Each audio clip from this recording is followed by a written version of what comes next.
Kembali lagi di podcast Meteorologis Merintis bersama saya Uun dari Direktorat Meteorologi Publik. Kita hari ini bakal bincang-bincang nih tentang cuaca masa kini yang aktual.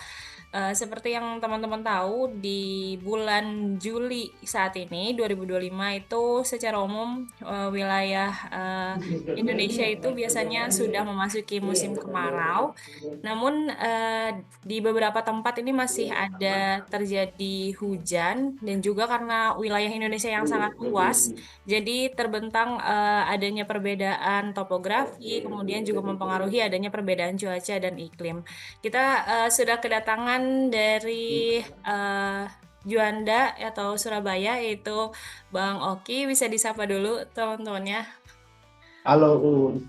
Ya, halo Bang. Ya, ya, di sini juga kita ada Bang Raffi dari Stamed Minangkabau. Halo Bang. Ya, Hola. oke. Untuk mungkin bisa dijelaskan kali ya, saat ini gimana nih kondisi cuaca di sana?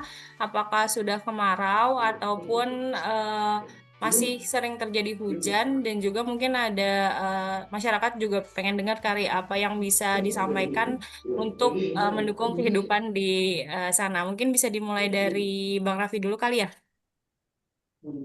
Oke, kalau di Sumbar ya, saya sekarang berdomisilinya kebetulan di Padang. Tugasnya di Padang Pariaman. Jadi kalau teman-teman punya bayangan itu Kota Padang sama Pariaman tuh sebelahan sebenarnya.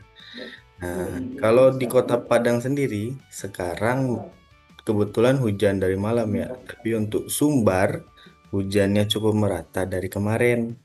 Nah, di Sumbar sendiri itu kalau secara iklim, dia dua puncak musim hujan. Jadi namanya ekuatorial kalau nggak salah.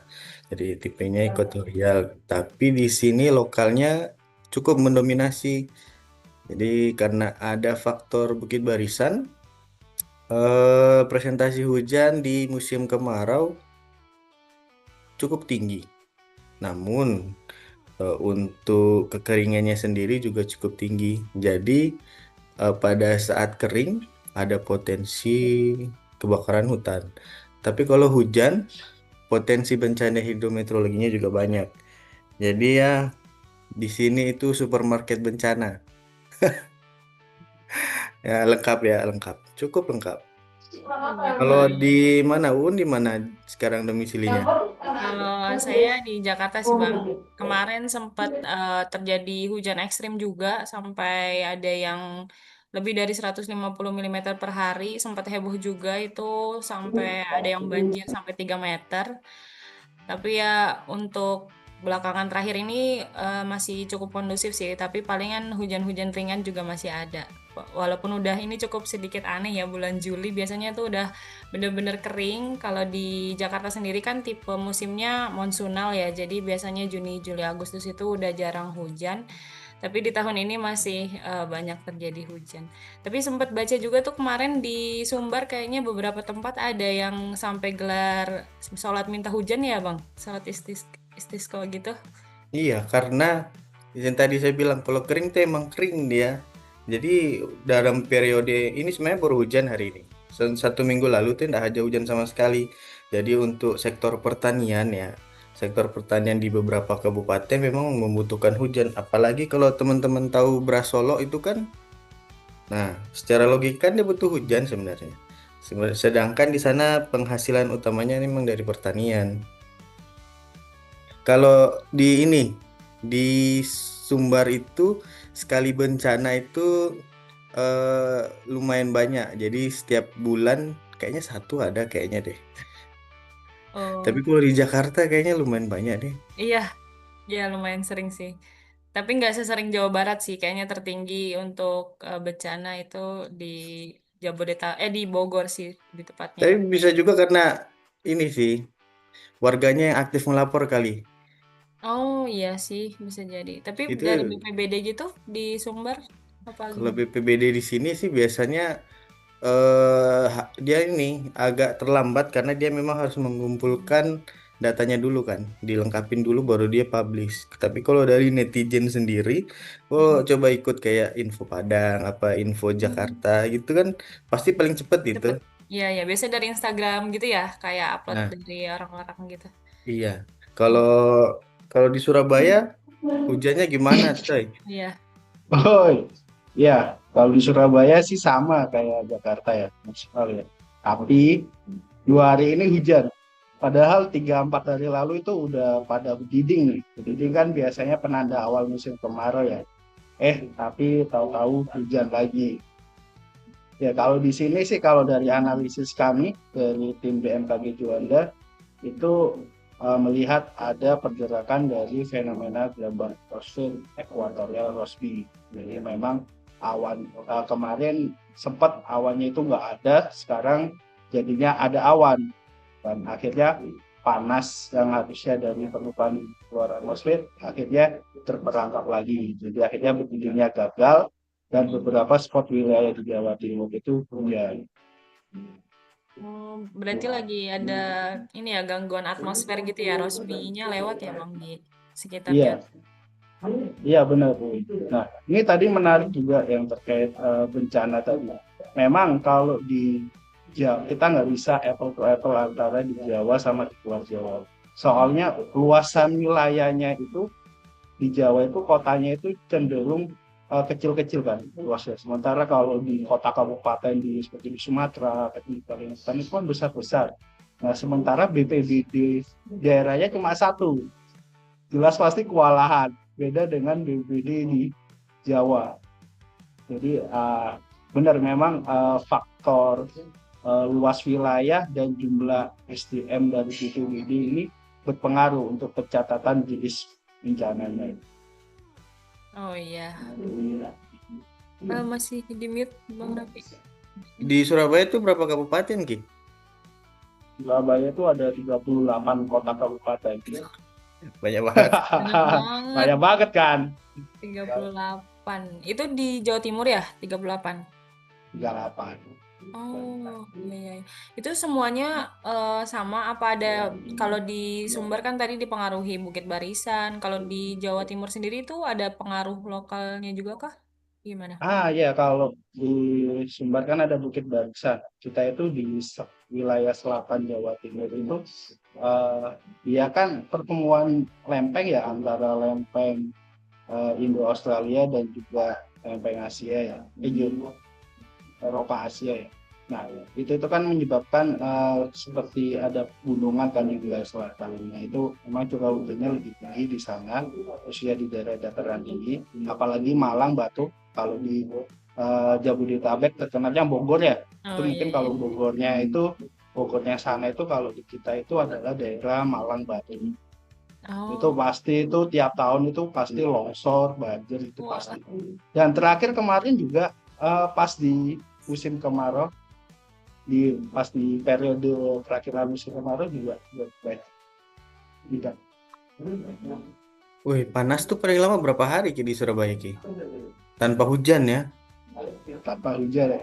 Berapa hari Tanpa dia? hujan yang tahun ini barusan ini Heeh. Iya, Paling lama berapa hari tanpa hujan ya? paling lama tanpa hujan paling ya seminggu, habis itu seminggu. hujan lagi. Sama sih. Seminggu standar berarti ya. Di Jakarta berapa tanpa hujan? Nggak nyampe seminggu. Baru Uh, 3 hari tanpa hujan, udah hujan lagi. Berarti rata-rata di Sumbar juga semingguan tanpa hujan. Terus hujan 1-2 hari terus panas lagi. Hmm. Ini yang namanya perubahan iklim, teman-teman. Iya, ini aneh banget sih, udah Juli. Biasa tuh kalau tahun lalu tuh sampai ada kali 10 hari lebih nggak hujan. Sekarang Ya, kalau tahun lalu malah di Sumbar titik apinya yang kepercayaan tinggi itu malah ada banyak satu ya. dua. Tapi ini Hmm. tidak sampai tinggi, dia cuma yang menengah itu aja cuma satu untuk Hmm. bulan Juli, Juni Juli ya. Hmm. Nah, sekarang nggak nyampe ada hujan, terus panas hujan, dia periode gitu. Hmm. Lumayan lumayan basah kayaknya nih. Iya sih, benar ya. Kalau di Surabaya, saya jarang dengar ada berita banjir ya. Oh, dari Surabaya, kalau Ah, Surabaya aman sih. Kalau Surabaya ah, mungkin lebih ke daerah-daerah selatan kayak Malang Oh, gitu. Kalau di Surabaya biasanya nanti banjirnya di puncak musim hujan. Kalau di kota Surabaya kan memang untuk sistem irigasinya, sistem drainasenya lumayan bagus. Jadi kalau Iya, hujannya tuh iya, iya. sedikit-sedikit ini terkontrol. Yang parah kan memang di Malang Batu, karena kan di sana kan ditambahin faktor lokal, faktor angin lembah gunung itu yang menyebabkan pertumbuhannya cukup signifikan. Kalau Indonesia sudah ya. Oh gitu, oke oke. Oh udah banyak banget nih yang kita dapat tentang insight dari cuaca dan iklim di daerah Jawa Barat, Jawa Timur dan juga Sumatera Barat. Mungkin untuk teman-teman yang para pendengar yang ada di daerahnya, mungkin abang bisa kasih apa sih ini yang perlu diwaspadai untuk masyarakat di masa sekarang gitu. Ya boleh Mas Oki dulu. Oke, oke. Ini kebetulan juga forecaster on duty-nya juga lagi bikin peringatan dini cuaca di periode musim kemarau. Oke. Jadi mungkin himbauannya untuk masyarakat, mungkin kalau waspada terkait bencana hidrometeorologi tentunya sudah kita rilis setiap hari di akun kita di sosmed kita, baik di Edifo BMKG itu bisa diakses. Uh, tapi yang mungkin yang perlu sedikit menjadi perhatian buat masyarakat, kalau saat ini cuaca tidak menentu karena kemarin 2 hari sempat panas, bukan panas nih, lebih tepatnya ke berdiding, 2 hari berdiding, kemudian 2 hari setelahnya ada hujan. Nah ini perubahan cuaca yang tak menentu ini biasanya akan berakibat ke kondisi kesehatan bagi masyarakat yang khususnya yang tidak sipil atau yang rentan, apalagi balita dan lansia. Jadi dihimbau untuk masyarakat menjaga kesehatannya, mengatur pola konsumsi asupan gizinya, dan melakukan rutin olahraga. Itu dari saya. Oke, terima kasih Bang Oki untuk teman-teman di Jawa Timur. Untuk di Sumatera Barat ada himbauan sendiri nggak nih Bang Raffi? Kalau Sumbar standar sebenarnya. Sebenarnya bukan Sumbar ya. Se-Indonesia itu standar sebenarnya. Himbauannya cuma satu. Udah tahu Indonesia cuma panas sama hujan. Iya sih, Nah, kalau hujan berarti butuh payung dan mantel. bener Bang. Nah, lucunya itu kadang orang tua nih, ini kan lagi musim ini ya hari pertama sekolah. Oh ya, Tolong hari kepada pertama orang sekolah. tua, anak SD kelas 1 dibawain payung. Oh Kalau iya, enggak, pakai mantel. Itu iya, aja. sangat to the point ya Bang, benar-benar. Iya, itu sih bermanfaat. Kita perlu waspada terhadap cuaca yang dapat berubah sewaktu-waktu, selalu sedia payung dan jas hujan, tetap jaga kesehatan. Mungkin sekian ya podcast meteorologi hari ini. Apa tadi Bang? Meteorologi man... Meteorologi Merintis. merintis.